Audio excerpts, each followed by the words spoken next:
दिसम रे बढ़ती कान महंगाई इदी काते मोदी सरकार लोकसभा रे चर्चा केदाय जहां रे दिसम रेना महंगाई बाबते फिनांस मिनिस्टर निर्मला सीतारमण लय कदाय जे कोरोना ऑक्तो रे दिसम रेना जहां हालत हुई लेना इने तायम ग्लोबल एजेंसी रे भारत दिसम रेना बढ़ती इदी करा इकोनॉमी आ सीतारमण लय कदाय जे आबो नेल हो लगावना से नेल एदाबन जेगे जकात रे चेद हुईगो कना और भारत जेगे जकात रे ओका ठाव रे सेटर कदा साथे चाइना दिसम इदी कते हो लय कदा जे उना दिसम रे नीत 4,000 बैंक रेना हालत अड़ी बड़ी मेना कदा और भारत रे नॉन परफॉर्मिंग एसेट्स कम इदी कना क्योंकि बार-बार 8 साल पहले का यूपीए का क्यों बात कर रहे हैं।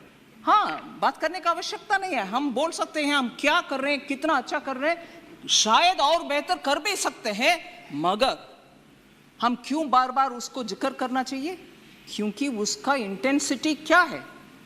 एक ही था पैंडेमिक भी नहीं है, वो एक फेड का प्रॉब्लम था, यूएस रेट बढ़ा दिया, उनका लिक्विडिटी कंप्रेस करने के लिए कोशिश किया, वो सिर्फ एक प्रॉब्लम था, उसके असर इतना पड़ा कि भारत देश फ्रजाइल 5 देश में एक हो गया था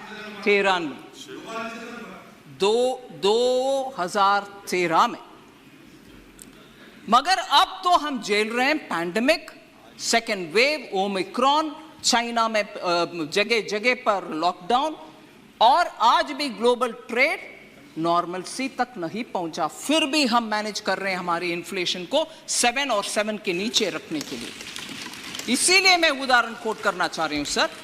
retail inflation was more than 9%, अभी 7% है। 7 से कम होने के ही प्रयत्न हर बार हुआ है, 2 बार उसका अच्छा नतीजा भी पहुंच गए, मगर 9% से ज्यादा 28 मंथ्स को आप एक इकट्ठा करके देखेंगे, उसमें 22 मंथ्स में 9% से ज्यादा था। यूपीए के कार्यकाल में 9% से ज्यादा।